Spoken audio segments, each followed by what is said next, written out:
বন্ধুরা, আমরা সাক্ষী থাকলাম কিছুদিন আগে যে কলকাতা থেকে মিজোরামে রেলপথ তৈরি হয়ে গেছে এবং ট্রেনও যাচ্ছে। আমরাও এখানে অপেক্ষা করব 2 বছরের মধ্যে যে সিকিমে রেল যোগাযোগ ব্যবস্থা চালু হবে। একই ট্রেনে আমরা কলকাতা বলুন বা হাওড়াতে বলুন আমরা সিকিমে পৌঁছাবো। এর থেকে আনন্দ আর কিছু আছে বন্ধুরা? ধৈর্য ধরুন, একদিন ফল পাওয়া যাবে। একদিন দুটো পিলারকে ক্রস করে এই অবধি পৌঁছে গেছে, দেখাচ্ছি আমি। এই অবধি পৌঁছে গেছে। এরপরে 13 নম্বর রেলওয়ে টানেলটা এই সাইডে আছে, আর একটা অংশ গেলি তারপর কমপ্লিট হয়ে যায় ব্রিজটা। এটা হচ্ছে পশ্চিমবাংলার শেষ রেলওয়ে টানেল। দেখুন বন্ধুরা, কত সুন্দরভাবে বানিয়েছে রেলওয়ে টানেলটা। আর এই রেলওয়ে টানেল কমপ্লিট হয়ে গেছে। নমস্কার বন্ধুরা, কেমন আছেন সবাই? আপনারা নিশ্চয়ই ভালো আছেন। আজকে আপনাদের এই ব্লকে একটা উপহার দেবো, যেটা খুশির খবর হবে। সেটা হচ্ছে সেবক থেকে রংপো পর্যন্ত যে রেলের টানেলগুলো তৈরি হচ্ছে, এই টানেলের 13 নম্বর রেলওয়ে টানেলটা কমপ্লিট হতে চলেছে বন্ধুরা।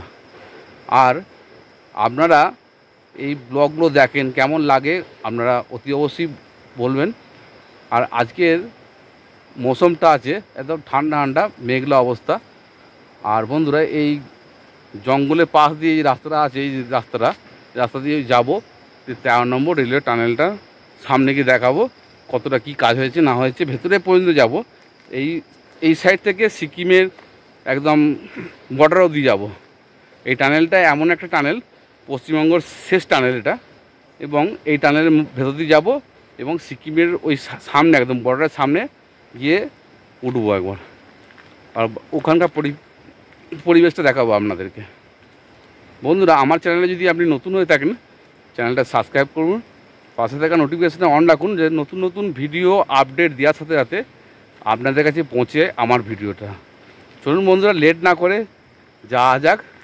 আর কি কাজ হচ্ছে সেটা দেখাবো, কতটা কমপ্লিট হয়ে গেছে দেখাবো। রেলের টানেলটা কত সুন্দর, দৃশ্যটা দেখুন,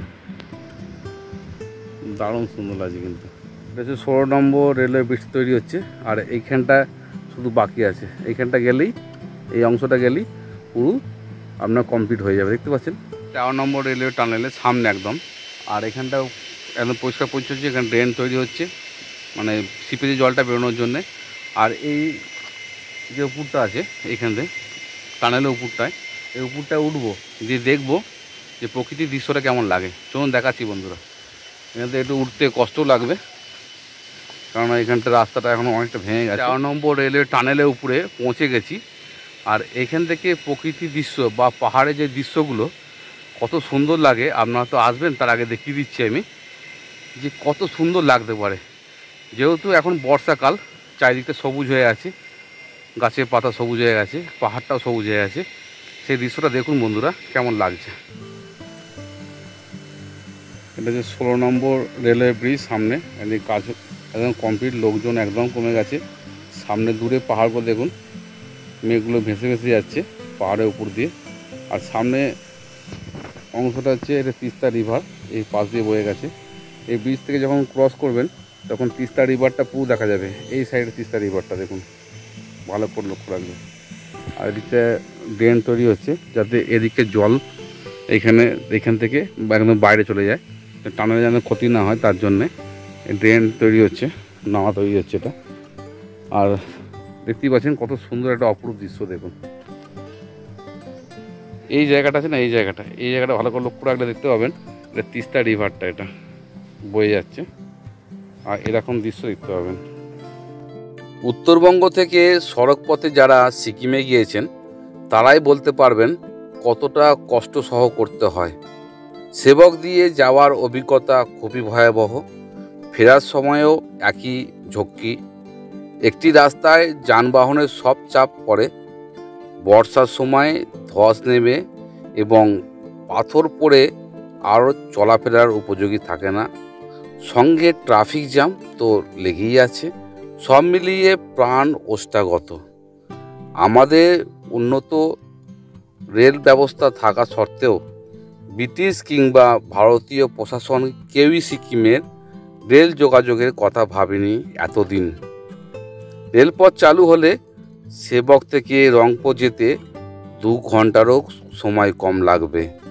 প্রায় 45 কিলোমিটার রেলপথের 41.55 কিলোমিটার থাকছে পশ্চিমবঙ্গের মধ্যে, বাকি সিকিমের মধ্যে 3.41 কিলোমিটার মধ্যে পড়বে। গভীর অরণ্য এবং সংরক্ষিত বন্যপ্রাণ অঞ্চল দিয়ে যাবে রেলপথ। এই রেলপথে প্রধান স্টেশনগুলি হলো সেবক, রিয়াং, তিস্তা বাজার। বন্ধুরা, এই টানেল সম্বন্ধে যদি আমি আপনাদের একটুখানি ব্যাপারটা বোঝাই, এই টানেলটার যে উপর থেকে নিচে লম্বাটা এটা 9 মিটার, আর এটা সাইড এরকম এই দুটো সাইডে হচ্ছে 6 মিটার। আর এই টানেলটার লম্বায় হচ্ছে মানে ওই মাথা থেকে অন্য মাথা অবধি এটা হচ্ছে আপনার 2 কিলোমিটার 600 মিটার। তো বন্ধুরা ভাবুন, এটা তৈরি করতে কম কষ্ট হয়েছে বন্ধুরা? আপনারা তো বলে দেন যে কাজ হচ্ছে না, ভেতরে কাজ হলে কি বুঝতে পারবেন না? আমরা বাইরে থেকে দেখলে বুঝতে পারবেন। এই একটা পাহাড়ের বুক চিরে মাঝখান দিয়ে ঢুকে ওদিক দিয়ে বেরিয়েছে। তো ট্রেনটাও এরকম বেরোবে একটা সময়, ট্রেনটাও ওখান থেকে বেরোবে, ঢুকবে, এদিক দিয়ে বেরোবে। বন্ধুরা, খুব সুন্দর একটা রেলওয়ে প্রজেক্টটা চলছে, যেটা আপনার ট্রেনে করে আসবেন, অপেক্ষা করছেন। সুন্দর ভিউ, আর পাহাড়ে বুক চিরে এই টানেলগুলো বানিয়েছে। অসম্ভব বন্ধুরা, আপনাদের বিশ্বাস করাতে পারবো না, কি একটা দুর্ধর্ষ একটা বানিয়েছে এই রেলওয়ে টানেলটা। দেখুন, ভালো করে লক্ষ্য রাখলে দেখবেন টানেলটা সোজা গেছে, কিন্তু সামনেটা অনেকটা ব্যাঁকা আছে। দেখতে পাচ্ছেন। আর আমি যেখানে দাঁড়িয়ে আছি এখানে একটা ছোট একটা পকেট আছে। পকেট বলতে এখানে ইলেকট্রিকের জিনিসপত্র বসবে, মানে এপার থেকে ওপারে কানেকশান যাবে। ওই যে 3টে পাইপ দেখতে পাচ্ছেন, 3টে পাইপ, আর এদিকে দেখতে পাচ্ছেন এই 4টে পাইপ আছে। আর এর হচ্ছে এই পকেটটা, এই যে পকেটে ছোটো একটা পকেট আছে, দেখুন 4টে পাইপ আছে এখানে, 1, 2, 3, 4টে পাইপ আছে। আর ওদিকে 3টে পাইপ আছে। আর এর ভেতরে যদি ঢুকি আমি দেখতে পাচ্ছি এই সাবস্টেশনটা, এটা সাবস্টেশন, ওটা হচ্ছে মেন রেলওয়ে টানেল যাবে, রেল ট্র্যাকটা ওখান দিয়ে যাবে। আর এখানে ইলেকট্রিকের জিনিসপত্র বসবে আর কি। আর দেখুন এদিকে 3টে পাইপ বসানো আছে, 1, 2, 3টে, আর এদিকে 3টে পাইপ বসানো আছে। এদিকে 3টে, ওদিকে 4টে, এদিকে 3টে। এখান থেকে এই পার থেকে ওপারে সাপ্লাইটা যাওয়ার জন্য। আর একটা আমরা জিনিস দেখাচ্ছি, আপনারা দেখলে বুঝতে পারবেন। এখানে 3টে পাইপ আছে, শিপে যে পাইপ 3টে, এখানে একটা আছে, মাঝখানে একটা আছে, ওই ধারে একটা দেখুন লাগানো হয়ে গেছে। এর পরিষ্কার পরিচ্ছন্ন করে লাগানো হয়ে গেছে এবং ঢাকনাটা লাগানো হয়ে গেছে। আর এই পাইপ যদি জাম হয় তো এই ঢাকনাটা খুলে, বিশেষ করে এই ঢাকনাটা খোলার পর দেখুন পাইপটা দেখতে পাচ্ছেন, এই পাইপগুলো আছে, এই ঢাকনাটা খোলার পর এটাকে ওয়াশ করা হবে। এই ঢাকনাটা আছে এখানে লাগানো হয়নি, লাগানো হবে। এখন টানেলের মধ্যে চেম্বারে কাজ হচ্ছে। আর আমার যে পাশে বসে আছে রাজমিস্ত্রি, এই ফিনিশিংয়ের কাজগুলো করছে, বা ছোটো কাজগুলো, এই কাজ বাকি আছে। বাকি সব আমাদের কাজগুলো শেষ হয়ে গেছে, মেন টানেল শেষ হয়ে গেছে। मिस्त्री কিছু বলো তুমি। ये टनल का पूरे फिनिशिंग किया है, ये फाइनल हो गया है, पूरा फाइनल हो गया, पूरा फाइनल हो गया। और ये काम जो चल रहा है क्या बोलते हैं? और ये चैम्बर है पानी का। ये क्या काम करता है चैम्बर जो है? देखिए ये चैम्बर है, ये चैम्बर काम करता है कि बाई चांस इसमें कचरा वचरा आ जाएगा तो उसको निकाल के साफ कर सकते हैं, मतलब मैनुअली निकाल साफ करने का, साफ कर सकते हैं। এটা হচ্ছে পিএইচডিপি পাইপ। আমরা যদি আমার ভিডিওটা দেখেন, এই টানেলে যে সিপে যে জলগুলো আসে, সেই জলগুলো এই টানেলে যাতে ক্ষতি না করে তার জন্য এই জলগুলো বাইরে বেরিয়ে যায়। 3টে পাইপ আছে, এখানে একটা আছে, ওখানে একটা আছে, আর একদম ধারে একটা আছে। আর এই মিস্ত্রি সব কিছু কাজগুলো করছে এখানে এই টানেলের মধ্যে, 13 নম্বর 12 নম্বর টানেলের মধ্যে সবগুলো ফিনিশিংয়ের কাজ, এবং এইসব কাজগুলো হয়ে গেছে। আর এখন যে কাজটা বাকি আছে, খালি এই জিনিসগুলো কাজগুলো বাকি আছে, ফিনিশিং হয়ে গেছে টানেলের মধ্যে। আর মিস্ত্রি আমাদের কাছেই বসে আছে। मिस्त्री बाड़ी कोথায়? घर कहाँ है आपका? कटिहार बिहार। उधर तो हम जाके काम किया था एक बार, उधर भी काम किया, बहुत काम किया। तो मिस्त्री ठीक है, चलता हूँ, বাই বাই। টানেলের মধ্যে অনেক রকম ছোটো ছোটো কাজগুলো বাকি আছে, যে বাকিগুলো কাজগুলো আপনারা দেখতে পাবেন না, বা ট্রেনে করে গেলে দেখাটা অসম্ভব। তো আমরা দেখিয়ে দিচ্ছি, যেটা হচ্ছে ফ্লাশিং পাইপ, ফ্লাশিং পাইপটা কাজটা কী সেটা আমরা দেখাবো, বোঝাবো আপনাদেরকে। এটা হচ্ছে মেন রেলওয়ে টানেল। আর মেন রেলওয়ে টানেলে যখন আসবেন শিলিগুড়ি থেকে সিকিমের দিকে উদ্দেশ্যে যখন আসবেন তখন দেখতে পাবেন এরকম একটা গ্যাপ আছে। এরকম এটা গ্যাপটা কিন্তু খুবই ইম্পর্টেন্ট। প্রতি এখান থেকে ধরুন 50 মিটার আগেও আছে, প্রতিটা জায়গায় আছে এরকম। এটা হচ্ছে 3টে পাইপ আছে মূলত, আমি বলেছি সিপেজের জলের জন্য। এখানে একটা আছে, মাঝখানে একটা আছে, ওখানে একটা আছে। তো এটা হচ্ছে ফ্লাশ পাইপ লাইন বলে। এটা যখন এই 3টে পাইপ লাইন জাম হবে তখন এটা জলের প্রেসার দিয়ে এই 3টে যে পাইপ লাইন আছে এটা পরিষ্কার করার জন্য এই ফ্লাশ পাইপ লাইনটাকে রেখে দিয়েছে। এটা হচ্ছে গুরুত্বপূর্ণ খুব টানেলে। এখানে একটা আছে, প্রতিটা 50 মিটার অন্তর অন্তর এরকম আপনি পাবেন ফ্লাশ পাইপ লাইন। এটা ফ্লাশিং করে, মানে জলের প্রেসার দিয়ে 3টে পাইপকে পরিষ্কার করা হবে। দেখুন বন্ধুরা, এটা হচ্ছে মেন রেলওয়ে টানেল হচ্ছে, যেটা ট্রেন এখান দিয়ে আসবে। আর একটা ছোট টানেল আছে, দেখুন এখানে একটা আছে, পাশে একটা আছে, দেখাচ্ছি আমি। এখানে ঢুকে ভেতর দিয়ে দেখাচ্ছি কি জায়গাটা কেমন। এটা সাবস্টেশন বলে। এই সাবস্টেশনে কী জিনিসপত্র রাখবে সেটা আমি দেখাচ্ছি আপনাদেরকে। দেখুন এটা হচ্ছে ট্রেনটা এদিক দিয়ে আসবে, রেল ট্র্যাক বসানো হবে। আর ওইখানে একটা ছোট রেলওয়ে টানেল আছে। আর এখানে দেখুন সামনে দেখাচ্ছি, এখানে টানেল আছে। আর এই টানেলটার যে লাইট বা ট্রেন চলবে তার জন্য এখানে সাবস্টেশন তৈরি করা হয়েছে একটা। এখানে দেখুন পাইপগুলো আছে, এদিকে পাইপগুলো আছে 3টে 6টা 7টা 8টা 9টা 10টা পাইপ লাগানো আছে, দেখতে পাচ্ছেন। এই পাইপটা কংক্রিটের সঙ্গে এদিক দিয়ে পাইপে টাচ করে ওদিকেও ছোটো সাবস্টেশনটা আছে, ওদিকেও লাইনটা দেওয়া হবে। আর এটা হচ্ছে এই টানেলটা, এইটা হচ্ছে সাবস্টেশনটা।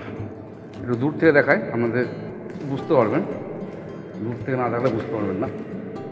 এই দেখুন এই একটা টানেল আছে, ওইখানে একটা টানেল আছে, দেখাচ্ছি। ঢুকছি এখানে ভেতরে।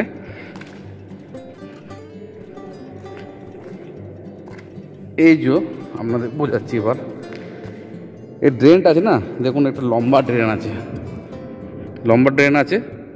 আর এইটা উঁচু আছে, দেখুন ঠিক এটা উঁচু, বুঝতে পারছেন, এটা উঁচু আছে। এটা ট্রান্সফরমার বসানো হবে। আর এগুলো হচ্ছে আর্থিং প্লেট, এগুলো আর্থিং প্লেট, আর্থিংয়ের জন্য ব্যবহার হবে। আর এদিক দিয়ে কেবলগুলো যাবে, ওদিক দিয়ে কেবলগুলো বেরিয়ে যাবে। এটা পুরোটা কিন্তু চেম্বারের মতো করা আছে, দেখুন। আর এটা টানেলের লাস্ট দিকটা, এটা 15 মিটার এই টানেলটা। আর এই সাবস্টেশন থেকে ওটা তো মেন ট্রেনটা যাবে, ওখান দিয়ে রেল ট্র্যাকটা হবে, ট্রেনটা হবে। আর মেন এখান দিয়ে যতগুলো আছে, এখানে ট্রান্সফর্মার বসাবে, এখানে ট্রান্সফর্মার বসানো হবে। আর দেখুন এই ছোট্ট একটা মানে মানুষ পার হওয়ার জন্যে, কেবল যাওয়ার জন্য এপার থেকে ওপারে এরকম অন্ধকার দিয়ে যাচ্ছি, এই দেখুন, বুঝতে পারছেন। এই একটা সাবস্টেশন, দেখুন একটা সাবস্টেশন, দারুণ সুন্দরভাবে বানিয়েছে এটা।